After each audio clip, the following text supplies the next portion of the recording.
Hello बच्चों। तो बच्चों आज अपन सारणी का लेक्चर नंबर 3 डिस्कस करेंगे मेरे प्यारे बच्चों।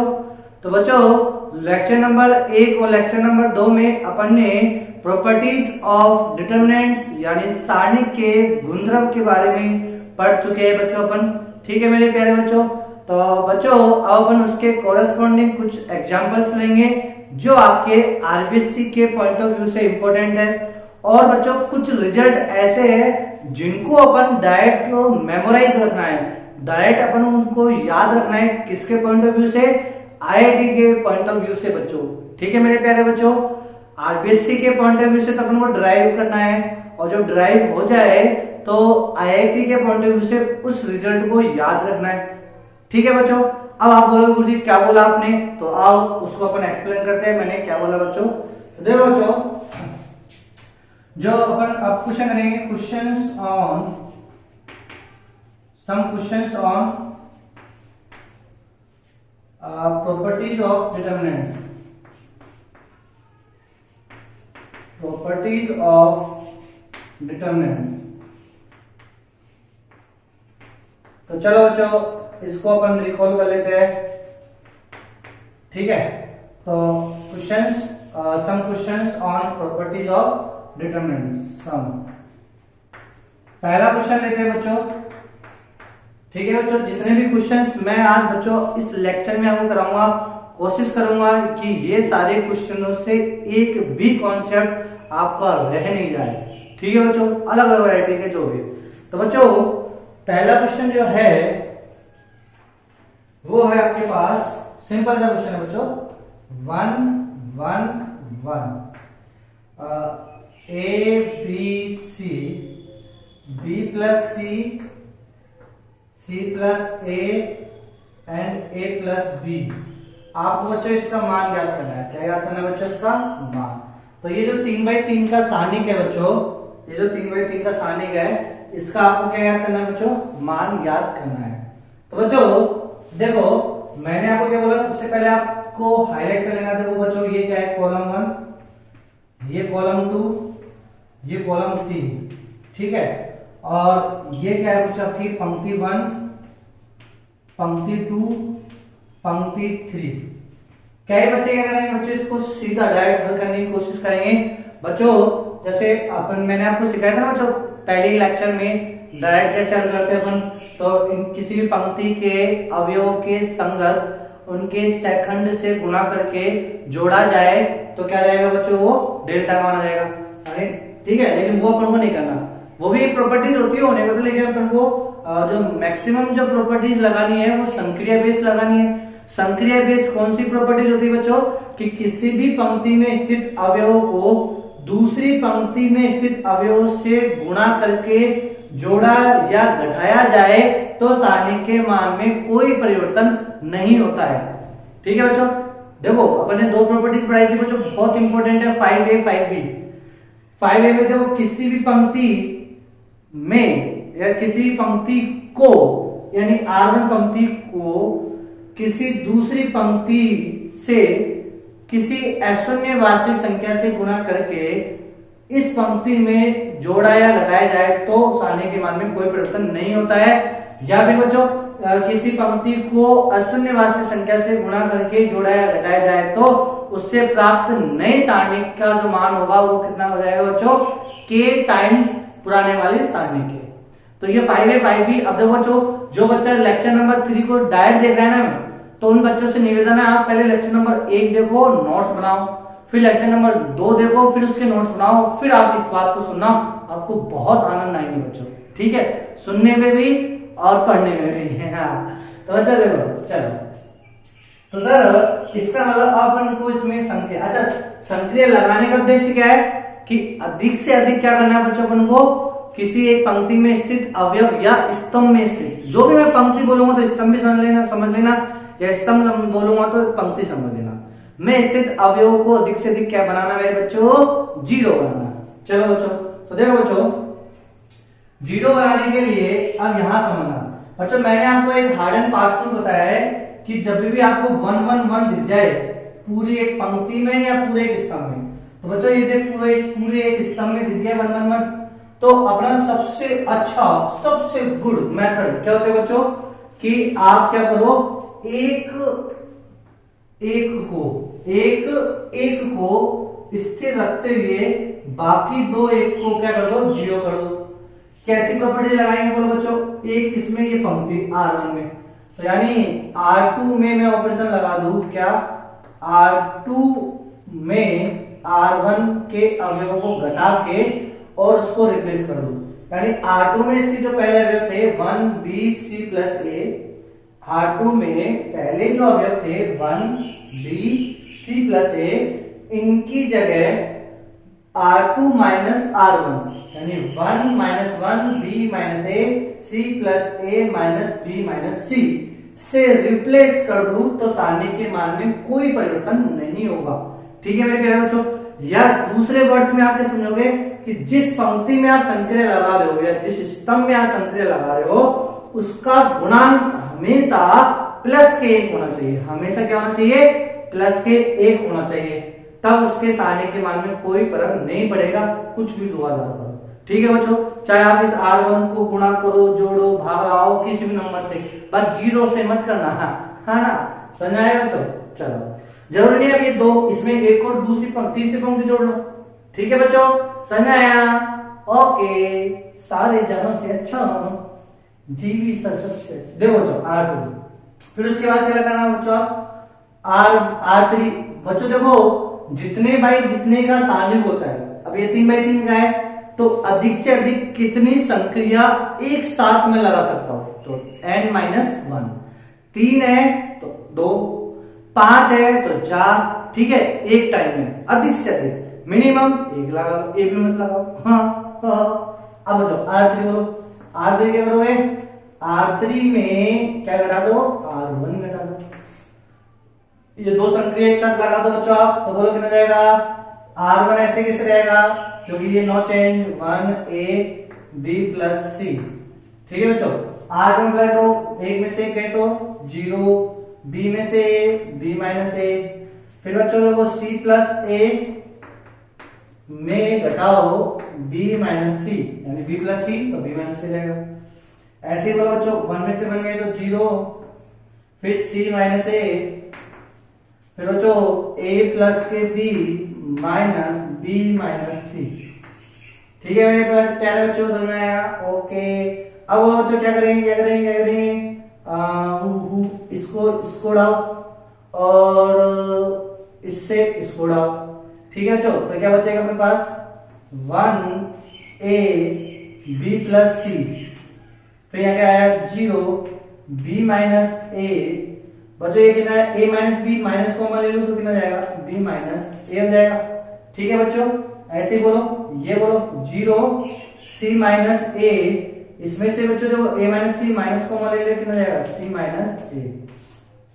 बच्चों देखो तो पहले ये संक्रिया लगाई, ये रिजल्ट आ गया, फिर मैंने आपको दूसरा रिजल्ट क्या सिखाया बच्चों कि जब भी एक पूरी पंक्ति या पूरी एक स्तंभ में कॉमन आ रहा हो तो उसको बाहर निकालो। तो देखो बच्चों B माइनस A, देखो 0 को B माइनस A से गुणा कर दो तो कोई मान में फर्क पड़ेगा क्या, नहीं, तो B माइनस A इसमें से कॉमन आ रहा है, इसमें से कॉमन आ रहा है, इसमें कॉमन आ रहा है, तो B माइनस A कॉमन आ रहा है बाहर, और C माइनस A इसमें से भी और इसमें से भी कॉमन आ रहा है, तो C माइनस A भी कॉमन ले लो। अब क्या बचेगा अंदर बच्चों, तो 1AB प्लस C, फिर यहाँ क्या बचेगा 0 1 माइनस 1, फिर यहाँ क्या बचेगा बच्चों 0 1 बाहर जाएगा ना इसमें माइनस 1। अरे हाँ मेरे बच्चों, फिर बच्चों देखो अब याद करो एक प्रॉपर्टीज, मैंने आपको क्या लिखा है कि यदि एक सारणिक में दो पंक्ति या दो स्तंभ परस्पर समान दिखने लग जाए या एक दूसरे के आइडेंटिकल हो तो उसके सारणिक का मान कितना जाता है बच्चों, 0। यहां मेरे बच्चों R2 पंक्ति और R3 पंक्ति कैसी है बच्चों, आइडेंटिकल है, एक जैसी है, तो इसके सारणी का मान कितना हो गया मेरे लालो, 0। बच्चों 0 को इस नंबर से गुना करेंगे तो कितना हो जाएगा बच्चों, 0। तो इसका आंसर कितना हो गया मेरे लालो, 0 आंसर आ गया। ठीक है बच्चों, तो ये तो मैंने आपको बच्चों जो मेरे बच्चे पहली बार देख रहे हैं, जो बोर्ड के लिए भी ज्यादा फोकस कर रहे हैं, तो उनके लिए। तो बच्चों जब भी हमें पूरे एक स्तंभ में दिख जाए 1 1 तो पंक्ति वाली संक्रिया लगानी है। वापिस से सुनो बच्चों, वापिस से सुनो, वापिस से सुनो। पूरे एक स्तंभ में 1 1 दिख जाए तो पंक्ति जैसी संक्रिया लगानी है। पूरे एक पंक्ति में 1 1 दिख जाए तो स्तंभ वाली संक्रिया लगानी है। ठीक है बच्चों। और 1 1 दिखने का, अच्छा बच्चों 1 1 नहीं दिखे तो 1 1 बनाने की कोशिश करो। ठीक है बच्चों। अच्छा 1 1 नहीं बन रहा तो 0 बनाने की कोशिश करो। ठीक है बच्चों। अच्छा कुछ भी नहीं बन रहा हो तो पुराना वाला मेथड अप्लाई करो जो सीधा बन करते हैं। ठीक है बच्चों। चलो बच्चों, और एक चीज और देखो, ये जो एक्सरसाइज है ये ओनली प्रैक्टिस, इसका रामबाण या जो आप बोलते हो ब्रह्मास्त्र जो है वो केवल प्रैक्टिस है। अभी आपको ऐसा लगेगा, आपके शैतानी दिमाग को ऐसा लगेगा कि अरे ये मैं कैसे करूंगा, मुझे कैसे पता लगेगा कि मैं इसमें ये लगाऊं, कि मैं उसमें ये लगाऊं, कि मैं उसमें वो लगाऊं। तो बच्चों उस दिमाग को इसमें खर्च ना करके कि इसको मैं कैसे, इसमें मुझे कैसे मालूम चलेगा कि इसमें ये संक्रिया लगेगी कि ये संक्रिया लगेगी, उसके बजाय बच्चों आप प्रैक्टिस करो, क्वेश्चन को लिखो, एक एक प्रॉपर्टीज को रिकॉल करो और गौर से देखो। ठीक है बच्चों, ये केवल एक फोकस है, गौर से देखना है। तो बच्चों अब देखो इसी क्वेश्चन को बच्चों जो एक ये जो रूल होता है वो तो रूल है बच्चों, ये डिजायरेबल रूल है। ठीक है बच्चों, तो ये तो आपको ऐसा करना ही है, रिजल्ट आपको मिलेगा।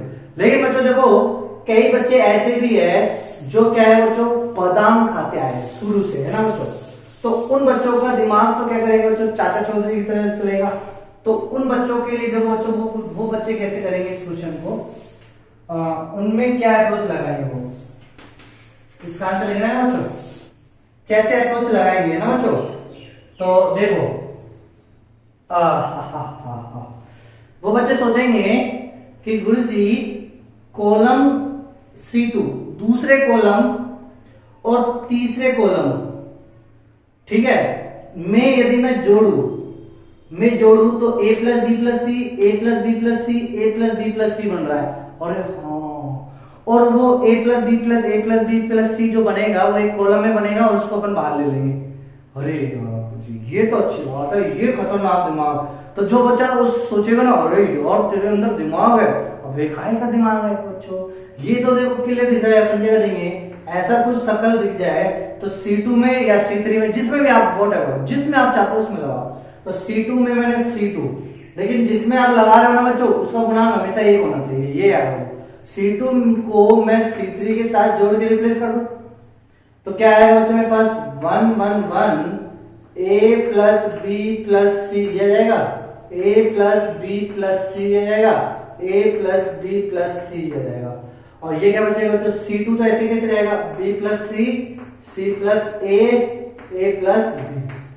अब बच्चों मैंने आपको क्या बोला है, कॉमन, यदि आपके पास कोई भी नंबर एक पूरी पंक्ति या पूरे स्तंभ में कॉमन हो तो उसको बाहर निकाल लो। तो बच्चों a प्लस बी प्लस सी बाहर आ जाएगा, कौन से स्तंभ में से, दूसरे स्तंभ में से। तो क्या बचेगा 1 1 1 1 1 1 b plus C, c plus a plus b, ये बचेगा बच्चों। अब बोलो बच्चों, मैं जानता हूं या आप भी जानते हो अब तो कि किसी सारणी में स्थित दो स्तंभ या दो पंक्ति आइडेंटिकल हो तो उसका मान कितना रहता है, 0। आइडेंटिकल ही नहीं बच्चों, मल्टीपल भी हो तो भी 0 जाएगा। ठीक है बच्चों, तो ये मान 0 को इससे गुणा करेंगे तो 0।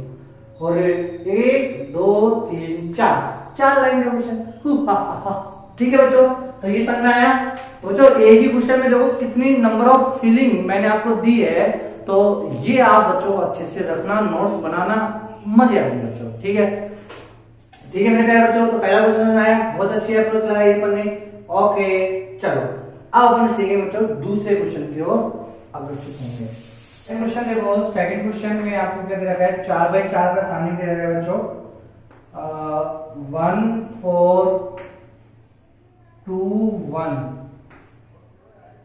2 7 5 3 5 11 -1 3 -3 0 4 1। तो बच्चों ये आपको क्या दे रखा है, सारणी दे रखा है, ठीक है। 4x4 का ये सारणी का बच्चों आपके पास, और इसका क्या पूछा है आपसे, मान पूछा है, ठीक है बच्चों। पहला मेथड क्या है बच्चों, देखो पहला मेथड जो आप करते हो सिंपल बेसिक मेथड प्रसार विधि से, तो किसी भी पंक्ति से आप प्रसार कर लो। तो मैंने R1 से प्रसार किया, कहां से प्रसार किया, R1 से। क्या लिखोगे बच्चों आप कि R1 पंक्ति में स्थित प्रत्येक अवयव के संगत सेकंड। तो बच्चों R1 में स्थित अवयव कौन से 1, तो इस 1 के संगत सेकंड C11 लिखोगे। फिर दो के संगत सेकंड क्या है, C12। फिर 5 के संगत सेकंड क्या है, C13। फिर -3 और इसके संगत सेकंड क्या है, C14। यानी जब किसी पंक्ति में स्थित अवयवों के संगत सेकंड के साथ गुणा करके जोड़ा जाए तो वो मान बराबर होता है उसके सारणिक का। तो वो किसका मान होता है, उसके सारणिक का। ठीक है मेरे प्यारे बच्चों, जानते हो आप। फिर बच्चों मैंने आपको ये बोला है कि delta is equal to 1 C11 को अपन उप सारणिक में कन्वर्ट कर देंगे। अपन संबंध जानते हैं किस किस के बीच में मेरे प्यारे बच्चों, उपसारणिक और सेकंड के बीच में संबंध जानते हैं। कैसा संबंध होता है, ऋणात्मक और धनात्मक दोनों ही हो सकता है। ऋणात्मक होगा जब विषम हो, लोअर सबस्क्रिप्ट को जोड़ के यदि विषम नंबर आ रहा है तो ऋणात्मक होगा, सम नंबर आ रहा है तो धनात्मक होगा। और ये कैसा संबंध, हमारे तो अजीब से संबंध होते हैं। तो बच्चों ये आपके संबंध की बात नहीं है, ये मैथ के संबंध की बात है। तो C11 1 + 1 कितना 2, तो इसका मतलब उपसारणिक धनात्मक। फिर 2 + 1 कितना 3, तो इसका मतलब विषम तो ऋणात्मक। +5, अब देखो अल्टरनेट चलता है बच्चों, प्लस माइनस प्लस, फिर माइनस आ जाएगा। ठीक है मेरे बच्चों, चलो अब बच्चों देखो डेल्टा इज इक्वल टू इस 1, अब ये M11 का क्या लिखना है मुझे, उपसारणिक। बच्चों M11 का उपसारणिक बोल कैसे लिखोगे कि 1 जिस पंक्ति में जिस स्तंभ में उसको छोड़ दो बाकी ये, तो ये हो जाएगा भयानक वाला, यानी ये 3/3 का। फिर +2 ये जिसमें इसमें छोड़ दो तो ऐसे। अब बच्चों ये तो देखो अब आपके प्राण निकलने वाले हैं, हाँ। फिर आप देखो अब आपके प्राण निकलेंगे 3/3 का, फिर इसको हल करो, फिर इसको हल करो, फिर इसको हल करो, तो समझ आया बच्चों। तो काफी लेंथी हो गई। अब देखो अब इसको अपन करते हैं किसकी विधि से, संक्रिया विधि से। आंसर तो आएगा मैं लालो, इसमें आंसर आएगा। लेकिन अब देखो लेंथी हो गए ना, तो इसको शॉर्ट एंड स्वीट करते हैं संक्रिया विधि से। बच्चों कभी कभी ऐसे भी हो सकता है कि संक्रिया से लंबा हो जाए और ये वाले मेथड से इजी हो जाए, ठीक है।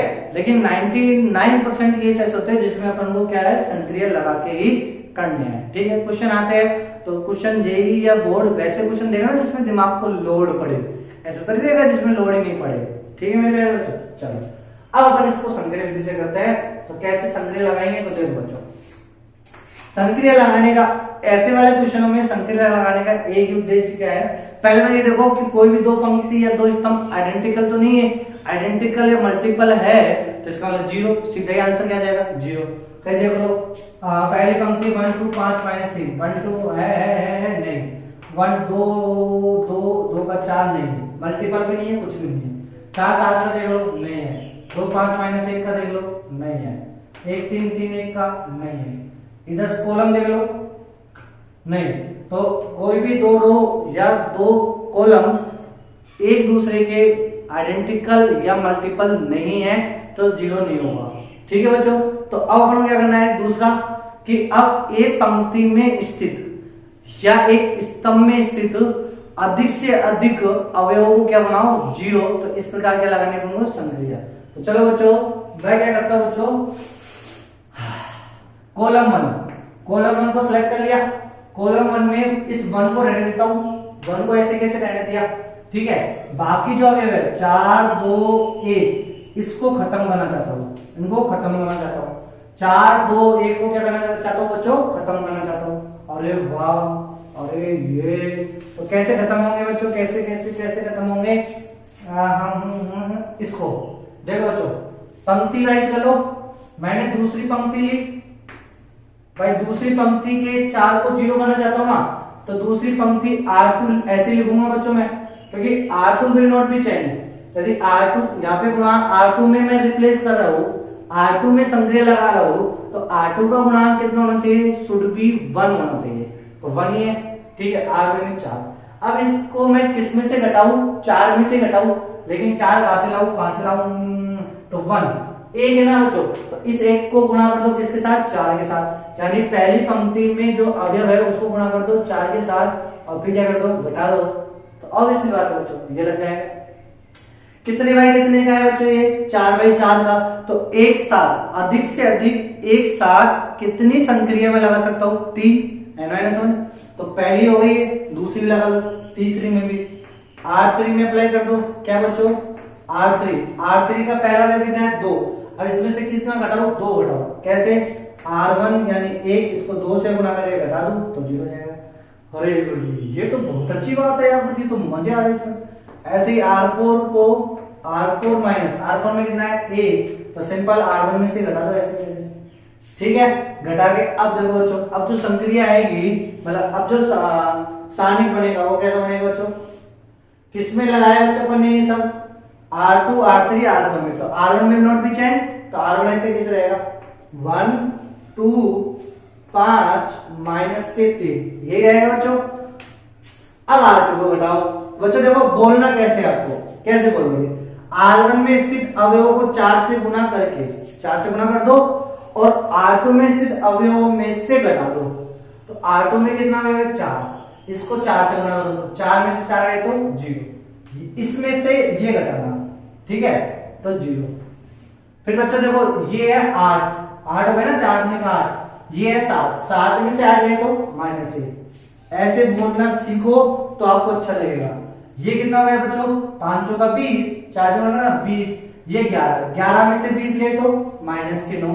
अरे हाँ गुरु जी, ये तो और भी अच्छा लग रहा है। ये कितना हो गया, -12, ये कितना है 0 में से -12 गए तो +12, 0 में से -12 गए तो +12 बचेगा। ठीक है बच्चों, अरे हाँ चलो। अब ऐसे R3 बोला, R3 कैसे बोलना है कि R3 वाले अवयवों को घटाना है, किसमें से, R1 में 2 से गुना करके जो अवयव आएंगे उनमें से। तो ये 2 है, 2 में से 2 गए तो कितना, 0, ये कितना है 5, और ये 2 दूनी का 4, तो 5 में से 4 गए तो 1, ये कितना है -1, ये कितना है 5 दूनी का 10 है ना, 10, तो -1 में से 10 गए तो कितना बचेगा, -11। ठीक है, ओहो 4, ये कितना है -6, तो 4 में से -6 गए तो कितना बचेगा, 10। समझाया बच्चों, 4 में से -6 गए तो 10 बचेगा। समझाया बच्चों, चलो इसको देखो, R4 में से 1 में से 1 गए तो 0, फिर 3 में से 2 गए तो 1, फिर 3 में से 5 गए तो -2, फिर 1 में से -3 गए तो 4। समझ में आया बच्चों, तो इसको मैंने ऐसे बनाया था, नई सारणी बनी, इसके मान में कोई परिवर्तन नहीं होगा। यदि इसका मान अपन ने डेल्टा माना तो इसका मान भी कितना आएगा, डेल्टा। समझ में आ गया, कोई दिक्कत है क्या, ओके। अब बोलो बच्चों, अब मैं इसका एक्सपेंड कर देता हूं, वही प्रसार। अब R1 से प्रसार की जगह बोलो बच्चों, मैं कहां से प्रसार करूंगा, C1 से। क्यों करूंगा C1 से प्रसार, क्योंकि C1 में स्थित अवयव जो है 3 अवयव तो 0 ही है, तो उसका आंसर 0 आएगा, तो केवल ये 1। तो बच्चों 1 लिख दिया, और इसका सेकंड लिखना है इस 1 का, तो इस 1 का सेकंड क्या होगा, या इस 1 का सेकंड लिखो चाहे इस 1 का सामने लिखो, एक ही बराबर है, क्योंकि ये C11 1 + 1 2 प्लस आता है ना बच्चों। चलो, तो ये जिस पंक्ति में, जिस सिस्टम में, उसको छोड़ दो, बाकी लिख दो, -1 -9 12, 1 -11 10, 1 - 2 4। ठीक है बच्चों, अच्छा इसके सामने का मान जो आएगा उसको 1 से गुणा कर दो, आंसर आ जाएगा। तो बोलो इसमें सीधा निकालो, -1 - 44, फिर माइनस लगाओ, -2 को 10 से गुणा करो तो कितना जाएगा, +20। ठीक है बच्चों, तो अब इसको आप कर सकते हो, आगे कंटिन्यू आप कर लेना बच्चों। आंसर जो आएगा वो आप चेक कर लेना कितना जो आंसर आएगा। बस ये तो मैं आपको अंडरस्टैंडिंग के लिए समझाया और आपको समझ में आ गया होगा। ठीक है मेरे प्यारे बच्चों, चलो अब करते हैं तीसरा क्वेश्चन। चलिए बच्चों क्वेश्चन नंबर 3। तो क्वेश्चन नंबर 3 करेंगे बच्चों। तो आपसे बोला है 1 2 3 4 5 6 -1 2 7 एक सारणी के लिए रखा है, प्लस दूसरा सारणी आपको दे रखा है 1 4 -1 3 6 7 और 2 5 2। ये आपको बच्चों दूसरा सारणी दे रखा है और आपसे इसका मान पूछा है। क्या पूछा है बच्चों? सिंपल, इसका मान ज्ञात करो। ठीक है, कैसे करोगे? तो बच्चों जब भी दो सारणिकों को जोड़ना है, तो मैंने आपको बताया था बच्चों कि दो सारणिकों को जब हम जोड़ेंगे तो एटलीस्ट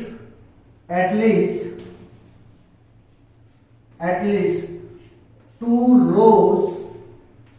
रोज या कॉलम, जो भी हो, 2 रोज या कॉलम should be identical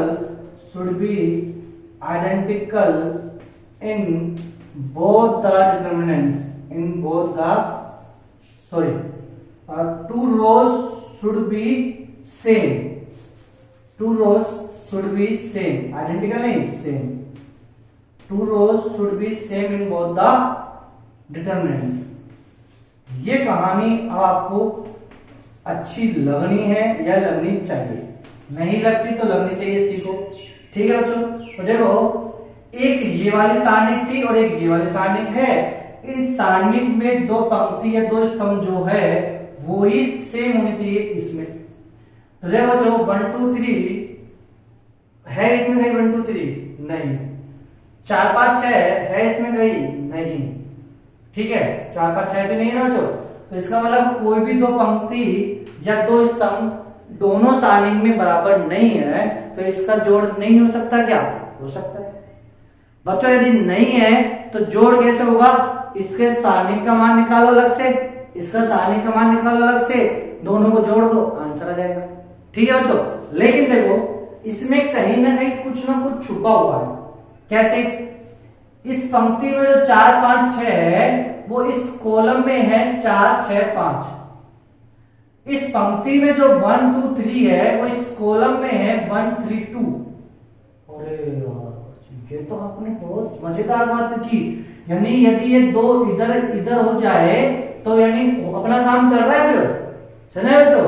तो अब देखो अपन को सेम बनाने के लिए इस वाली सारणी को उठा के बगल में लिखो रफ शीट में। क्या क्या है इसमें? 1 4 -1 3 6 7 2 5 2। पहला काम क्या है कि पहला काम तो मेरा है इसको इंटरचेंज करना। ठीक है, तो जब अपन दो पंक्ति को परस्पर बदला जाए, किसी भी दो पंक्ति या स्तंभ को परस्पर बदला जाए, तो बच्चों क्या होगा?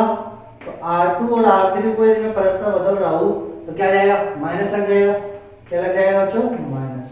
तो कितना जाएगा? 1 4 -1 2 5 2। ठीक है, 2 5 2 आ गया। फिर उसके बाद क्या आएगा? 3 6 7 आ गया।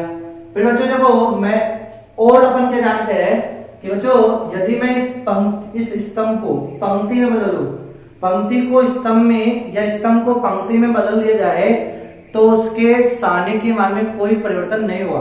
पूरी की पूरी पंक्ति, ऐसे नहीं एक इंडिविजुअल, ऐसे मत ना 1 4 -1 और 1 2 3 बस ये दोनों बदले। एक सारणिक में स्थित पंक्ति और स्तंभ को परस्पर बदला जाए तो सारणी के मान में कोई परिवर्तन नहीं होता है। यानी माइनस ये ऐसे कैसे रहेगा? अब 1 4 -1 को ऐसे लिखूं 1 4 -1 2 5 2 को लिखूं 2 5 2 और 3 6 7। अरे हाँ गुरु जी, ये तो लिख दिया 1 4 -1। इसमें क्या है? अरे हाँ, आप लोग देखो इसमें क्या है? अब इसमें ये हो गया 1 4 -1 2 5 2 3 6 7। और गुरु जी ये तो क्या हुआ? अरे ये तो कट गया। अरे हाँ कट गया तो कितना आंसर आया 0, तो इसका आंसर कितना आ गया बच्चों 0 आंसर आ गया। समझ में आया बच्चों? तो ये अब आपको अच्छे से समझना है, ठीक है, कोई भी दिक्कत नहीं होनी चाहिए इसमें।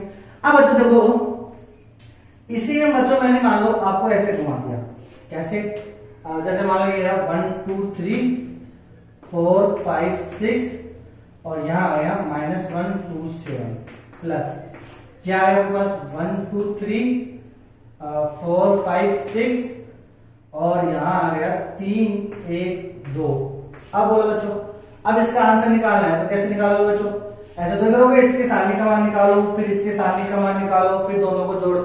बच्चों यहाँ देखो 1 2 3 4 5 6 1 2 3 4 5 6 at least 2 rows should be equal in both the determinants। दोनों डिटरमिनेंट्स में दो पंक्ति परस्पर क्या है समान है, ठीक है बच्चों, संगत समान है। तो इसका मतलब जो तीसरी जो इस पंक्ति है उसमें स्थित अवयव जो होंगे अलग अलग है, तो ये आपस में क्या जाएंगे जुड़ जाएंगे। यहाँ प्लस का है तो जुड़ जाएंगे, माइनस का तो बढ़ जाएंगे, गुणा का है तो कुछ नहीं होगा गुणा में मत कर देना, गुणा में कर दो भाग में कर दो, ऐसा नहीं है, केवल प्लस माइनस के लिए। तो क्या हो जाएगा बच्चे जुड़ जाएगा। तो सिंपल ये तो ऐसे कैसे जाएगा 1 2 3 1 2 3 तो ऐसे कैसे 4 5 6 ऐसे कैसे, और ये हो जाएगा -1 में 3 गए तो 2 2 में 1 3 जुड़ जाएगा ना, 7 और 2 9। अब इसका जो आंसर आएगा वही आंसर इसके बराबर आएगा। ठीक है मेरे प्यारे बच्चों, समझ में आया? अच्छे से नोट डाउन करो, ठीक है। चलो अब अगला क्वेश्चन नंबर 4 जो है बच्चों अपने पास क्या है बच्चों अपने पास, तो आपको मान निकालना है ये अलग सा बच्चों 1 स्क्वायर 2 स्क्वायर 3 स्क्वायर 4 स्क्वायर, ठीक है बच्चों, 2 स्क्वायर 3 स्क्वायर 4 स्क्वायर 5 स्क्वायर, उसके बाद 3 स्क्वायर 4 स्क्वायर 5 स्क्वायर 6 स्क्वायर, फिर 4 स्क्वायर 5 स्क्वायर 6 स्क्वायर 7 स्क्वायर। तो बच्चों इसका आपको क्या याद करना है, मान याद करना है। बहुत इंपॉर्टेंट रिजल्ट आपके सामने आएगा बच्चों, इसमें बहुत इंपॉर्टेंट रिजल्ट, ठीक है। तो इसको अपन को याद करना है, तो कैसे याद करेंगे? अब वो तो है नहीं बच्चों कि इसके संगत सेकंड निकालोगे फिर मान निकालोगे तो बहुत लंबा प्रोसेस हो जाएगा। तो ऑब्वियसली बात है इसमें क्या लगाना है, संक्रिया लगानी है, प्रॉपर्टीज लगानी है। कई बच्चे अब इसमें कंफ्यूज हो रहे, प्रॉपर्टीज बोले कि संक्रिया बोले, हाँ हमारे बच्चों कंफ्यूज इसमें भी कि प्रॉपर्टीज बोले कि संक्रिया बोले। तो बच्चों प्रॉपर्टीज अपन इसलिए नहीं बोल सकते क्योंकि प्रॉपर्टीज जो होती है वो नंबर वाइज फिक्स होती है। तो बच्चों अपन ने यहाँ पे इसकी जो प्रॉपर्टीज ये कहीं भी नहीं रखा कि पहली प्रॉपर्टी ये, दूसरी प्रॉपर्टी ये, तीसरी प्रॉपर्टी ये, तो मैं पहली प्रॉपर्टी लगा रहा हूँ, दूसरी प्रॉपर्टी लगा रहा हूँ, तीसरी प्रॉपर्टी, तो वो हार्ड एंड फास्ट रूल नहीं है। कोई क्रम जो उनका सीक्वेंस है वो फिक्स है नहीं, हो सकता है तीसरी प्रॉपर्टी दूसरी प्रॉपर्टी हो। तो सीक्वेंस यदि फिक्स नहीं है तो अपन प्रॉपर्टीज ऐसे ना लेके अपन क्या बोलेंगे संक्रिया लगाने पे, ये संक्रिया ये संक्रिया वो संक्रिया ये। समझ आया बच्चों? तो आपका डाउट क्लियर ना बच्चों? चलो तो बच्चों इसमें मुझे संक्रिया लगानी है यानी प्रॉपर्टीज लगानी है। कोई सी प्रॉपर्टी जिस समय आपको याद आ जाए तो उस प्रॉपर्टीज का नंबर नहीं लिखना, बस आपको लिखना है संक्रिया ये लगाने पर, ठीक है बच्चों। तो देखो कैसे करेंगे इसको। हाँ तो बच्चों अपन क्या है, देखो कहीं आपके पास कुछ पंक्ति या कुछ स्तंभ समान तो नहीं है या मल्टीपल तो नहीं है। तो 1 2 3 4 1 2 3 4 क्या है? नहीं। तो बच्चों ये समान तो है नहीं, पंक्ति समान नहीं है, स्तंभ भी समान नहीं है। अरे अब कैसे करें कैसे करें कैसे करें कैसे करें? तो बच्चों अब देखो अपन क्या करना है कि मैक्सिमम कॉमन ले लो, क्या जैसे इसको मैं 2 2 2 1 1 1 कुछ ऐसे बनाने की कोशिश करूं तो आपको क्लियर नजर आ रहा है बच्चों कि डिफरेंस इसमें से, यानी ये चौथा कॉलम, ये तीसरा कॉलम, ये दूसरा कॉलम और ये पहला कॉलम। अपन क्या करेंगे बच्चों, चौथे कॉलम को रिप्लेस कर देंगे चौथे में से तीसरा घटा के 4 स्क्वायर और 3 स्क्वायर। कैसे बच्चों? देखो मैं जानता हूं a square minus B square बराबर क्या होता है, मैं क्या आप भी जानते हो a प्लस बी और a माइनस बी। और हाँ गुरुजी a square minus B square बराबर क्या होता है, a प्लस बी और a माइनस बी। इसका मतलब मैं 4 स्क्वायर में से 3 स्क्वायर, 4 स्क्वायर माइनस 3 स्क्वायर करूंगा तो कितना जाएगा 4 प्लस के 3 और 4 माइनस के 3, तो 4 प्लस 3 कितना 7, अंतर कितना 1। तो बच्चों इसका और इसका अंतर 1, इसका अंतर 1, इसका अंतर 1, साथ में 6 अंतर 1। तो अब बैठ गया अपने पास जुगाड़ कुछ ना कुछ। तो क्या करा बच्चों अपन ने C4 में अप्लाई किया C4 माइनस के C3। इसी के साथ बच्चों देखो मैं एक साथ कितनी संक्रिया लगा सकता हूं, अधिक से अधिक 3, 4 4 है ना 3, तो ऐसे C3 में भी लगा दो। क्या लगा दो C3 माइनस C2, इसमें से इसको ऐसे ही बच्चों C2 में लगा सकता हूं क्या C2 माइनस C1। तो जब मैंने ये संक्रिया लगाई, ठीक है, तो क्या आएगा बच्चों, देखो आपको याद क्या रखना है, C4 का मल्टीपल 1 होना चाहिए, C3 का मल्टीपल 1 तो बोलो बच्चों किस में नहीं लगाई अपन ने, 1 में नहीं लगाई, पहले स्तंभ में नहीं लगाया, तो पहले स्तंभ ऐसे कैसे 1 स्क्वायर 2 स्क्वायर 3 स्क्वायर 4 स्क्वायर, ठीक है। अब बोलो बच्चों दूसरे में लगाई, दूसरे में किससे रिप्लेस करना है, दूसरे को दूसरा में से पहले वाले को, तो 1 स्क्वायर 2 स्क्वायर। तो बच्चों अपन सिंपल इन दोनों को ऐड करेंगे और इन दोनों नंबर को घटाएंगे, बस यही तो करेंगे, 2 नंबर को जोड़ेंगे 2 नंबर को घटाएंगे अब आपस में। तो 2 प्लस 1 करेंगे तो कितना जाएगा 3, और 2 में से 1 गए तो 1, तो इंटू 3 इंटू 1 तो 3, ऐसे 3 प्लस 2 5, अब 3 में से 2 1, तो 5 को 1 से बढ़ा 5, 4 3 7, और 4 में से 3 गए तो 1, 5 और 4 9, और 5 1, ठीक है बच्चों, ये हो गया अपने पास दूसरा कॉलम। अब बच्चों जब आप तीसरा ये लगाओ ना, ये वाला संक्रिया, तो आप इसमें दूसरा कॉलम ये मत लेना, आपको तो ये लेना है, ये जो संक्रिया है वो केवल मैं इसी में इससे अप्लाई कर रहा हूं, इससे अप्लाई करके ये बना रहा हूं, ठीक है, एक साथ। तो तीनों संक्रिया को मैंने एक साथ यूज ले रहा हूं, अलग अलग लेते तो आपको कोई दिक्कत ही नहीं आती। अब बोलो बच्चों C3 में लगाएंगे कैसे, C3 में से इसको घटाएंगे, तो 3 में से 2 गए तो 1, और 3 और 2 5, तो 5 4 3 7, 5 और 4 9, 6 और 5 11, अंतर 1 1 का आएगा, गुणा करें कोई दिक्कत नहीं, 4 3 7, 5 और 4 9, 6 और 5 11, 7 और 6 13, ये हो गया। कोई दिक्कत किसी बच्चों को, कोई भी किसी प्रकार की कुछ भी दिक्कत नहीं होनी चाहिए। अब बच्चों एक बार फिर से कर लो, यहां देखो बच्चों कि इन दोनों में अंतर कितने का आ रहा है 2 का, और इन दोनों में भी अंतर कितने का आ रहा है 2 का। देखो 5 5 2 7 7 2 9 9 2 11 11 2 13, इनमें भी 2 का, 3 2 5 7 5 7 9 7 9 11 9 11 13। तो बच्चों इसमें अब क्या अपन अप्लाई करेंगे, तो वापस से C4 में अप्लाई कर दिया क्या C4 माइनस C3, और C3 में अप्लाई कर दिया क्या C3 माइनस C2, ठीक है, ये तो अप्लाई कर ले। तो बोलो बच्चों अब किस में संक्रिया लगाया मैंने, C3 और C4 में, तो C1 और C2 ऐसे कैसे रहेंगे, 1 स्क्वायर 2 स्क्वायर 3 स्क्वायर 4 स्क्वायर, और ये क्या है 3 5 7 9, 3 5 7 9। C3 में अप्लाई करा क्या, C3 में से C2 घटाया, 5 में से 3 गए तो 2, 7 में से 5 गए तो 2, 9 में से 2 गए तो 2, 11 में से 9 गए तो 2, और ऐसे ही बोलो बच्चों C4 में अप्लाई करना है, C4 में से C3 घटाओ, तो 7 में से 5 गए तो 2 2 2 2 2 2 2 2। अब बच्चों देखो एक पूरी पंक्ति या पूरी स्तंभ में रो 2 रो या 2 कॉलम आपस में आइडेंटिकल है मल्टीपल हो, तो ये तो आइडेंटिकल हो गए, तो हो तो आंसर क्या आता है 0, तो इसका मतलब एटलीस्ट इसका मान कितना जाएगा 0। और यार ये इतना बड़ा सब है ना सब क्वेश्चन, इसका आंसर 0, हम तो ऐसे बोल देते 0, ऐसे नहीं बोलना बच्चों, पूरी मस्त फील लेनी है आपको, ठीक है बच्चों। तो अब इसमें मेमोराइज क्या रखना है, मेमोराइज, तो मेमोराइज आपको ये रखना है बच्चों,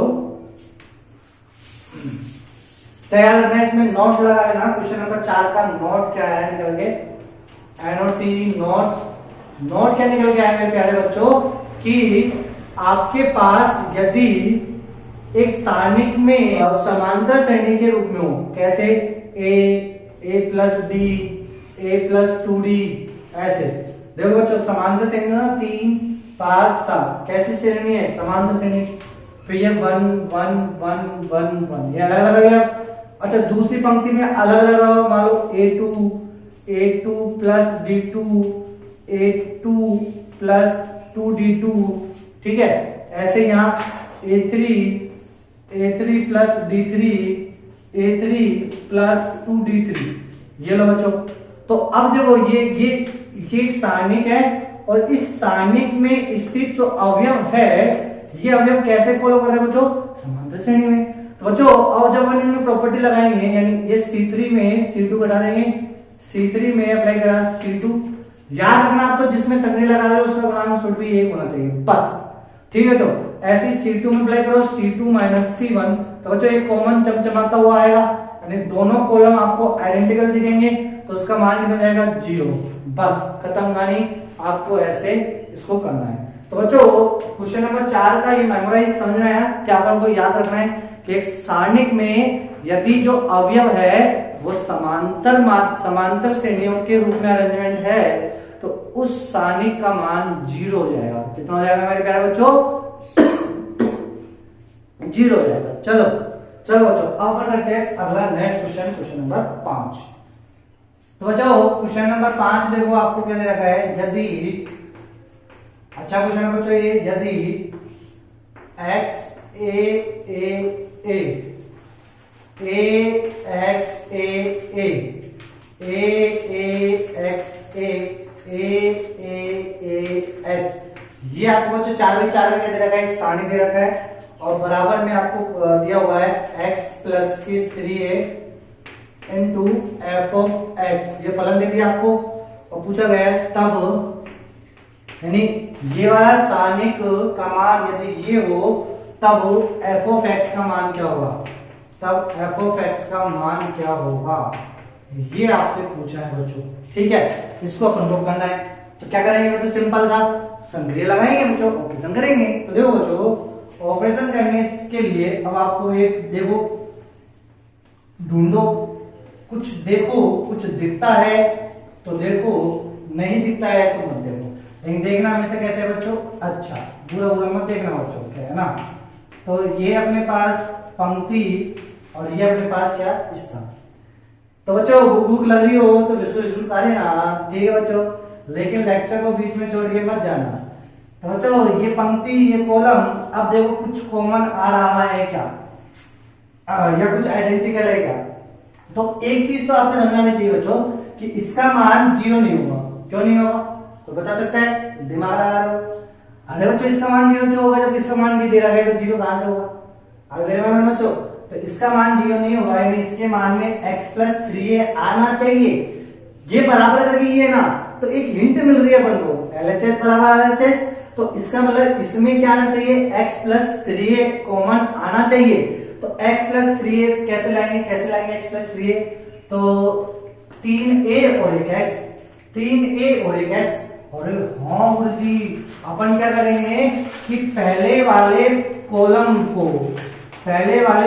में मैंने क्या लगाया, एक संक्रिया लगाई, कैसे कि पहले वाले कॉलम को रिप्लेस करा, पहले वाले कॉलम में स्थित अवयवों को दूसरे और तीसरे कॉलम के साथ जोड़ के जो मान होगा उससे रिप्लेस कर दिया। तो सारणी के मान में कोई फर्क पड़ेगा क्या, कोई नहीं पड़ेगा। तो क्या हो जाएगा बच्चों, ये बोलो तो बोलो बच्चों x प्लस 3 हो जाएगा, ये जोड़ेंगे ना, ऐसे ही इसको जोड़ेंगे तो ये भी x plus 3a, x plus 3a, x plus 3a, अरे हाँ, और क्या बचेगा ये a x a, ये तो ऐसे कैसे रहेंगे, दूसरे तीसरे में थोड़ी अपन कुछ चेंज कर रहे हैं। तो a x a x, और अब बच्चों x प्लस 3 पूरे के पूरे कॉलम में कॉमन आ गया तो उसको क्या ले लेंगे, बाहर निकाल लेंगे बच्चों। तो x प्लस 3a बाहर आएगा तो क्या बचेगा बच्चों, 1 1 1 1 a x a x x a, ठीक है बच्चों। तो ये आ गया। अब बच्चों देखो मैंने आपको एक चीज सिखाया, 1 1 1 दिख जाए तो आपके लिए बहुत ही मजा आएंगे। कैसे मजा आएंगे कि 1 1 1 जब आपको दिखे तो एक 1 को स्थिर करते हुए बाकी 1 को 0 कर सकते हैं, अरे हाँ गुरुजी, कैसे? अब ये 1 1 किस में है? कॉलम में। एक कॉलम में है तो जो आप संक्रिय लगाओगे वो किस में लगाओगे? पंक्तियों में। यानी मैं क्या करूंगा बच्चों, ये R2 पंक्ति, ये R3 पंक्ति, ये R4 पंक्ति। बच्चों R2 पंक्ति में मैंने रिप्लेस करा R2 माइनस R1, इसका नाम देखो ये क्या है? फिर R3 में मैंने अप्लाई करा R3 माइनस R1, अरे गुरुजी ये इसका नाम है। इसी प्रकार R4 में मैंने अप्लाई करा R4 माइनस R1, ये संक्रिय में लगा सकता हो बच्चों? बिल्कुल बिल्कुल लगा सकते हैं बच्चों। तो बोलो अब क्या हो जाएगा बच्चों? x प्लस 3 ये ऐसे कैसे रहेगा? यहाँ बोलो बच्चों R1 ऐसे कैसे रहेगा? कितना? 1a बोलो बच्चों, इसमें से इसको घटाएंगे तो 0, इसमें से इसको घटाएंगे तो x माइनस a, इसमें से इसको घटाएंगे 0, इसमें से इसको घटाएंगे 0। ठीक है बच्चों। इसी प्रकार R2 में से R1 घटाओ 0, a में से 0, x माइनस a ये 0। ठीक है बच्चों। ऐसे ही बोलो 1 में से 1 0, a में से 0, a में से 0 और ये कितना जाएगा? x minus a। समझ में आया बच्चों? तो यानी ये जो था, ये वाला जो सारणिक था, अपन ने पहले ये प्रॉपर्टी लगा के x प्लस 3 कॉमन निकाला। इसकी हिंट मुझे कहां से मिली? RHS से कि x प्लस 3 कुछ कॉमन आ रहा है वो बाहर निकालना है, तो ऐसे लगा के x प्लस 3 बाहर निकाले। 1 1 1 1 गया। अब तो बच्चों ये तो यूनिवर्सल रूल है, तो वो रूल अपन ने लगा के ये कर लिया। अब यहाँ बच्चों देखो अपन किसके कोरस्पॉन्डिंग इसका प्रसार कर लेंगे?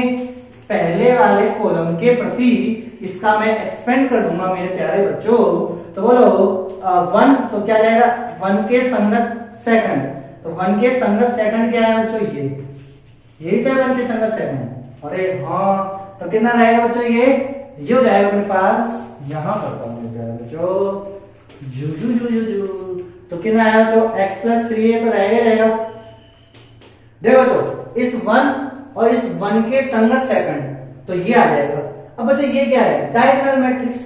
अरे मतलब ये डायगोनल है ना बच्चों, केवल डायगोनल, बाकी सब जीरो। तो बच्चों अब आपको ये चीज मैंने आपको सिखाया है कि किसी डायगोनल जैसे a0 0 0 a0 0 0 a diagonal matrix का यदि मुझे डिटरमिनेंट्स निकालना है तो क्या आंसर आता है बच्चों? कितने बाय कितने का? ये 3/3 का, तो इसके सामने का मान a क्यूब, खत्म।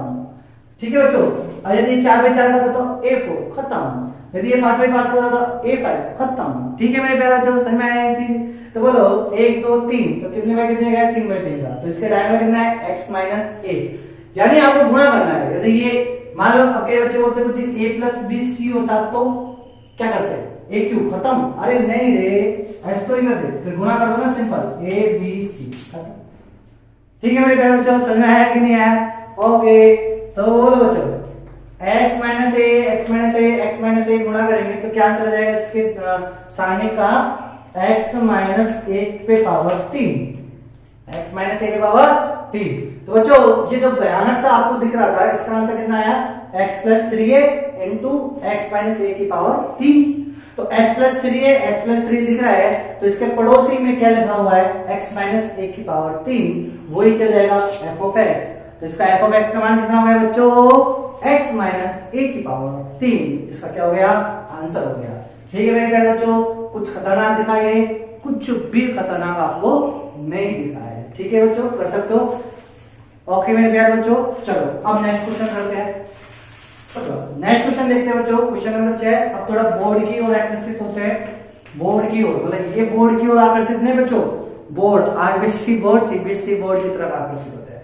तो देखो बच्चों आपसे प्रूव करवा रहा है क्या कि A B C B C C A B और ए बी सी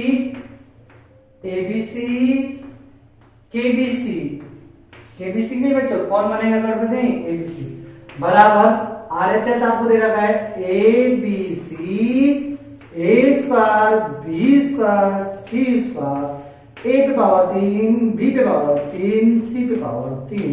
बच्चों मुझे क्या करना है? मुझे नहीं आपको, आपको नहीं मुझे, यानी दोनों को क्या करना है बच्चों? ये बराबर ये सिद्ध करना है। कैसे करेंगे?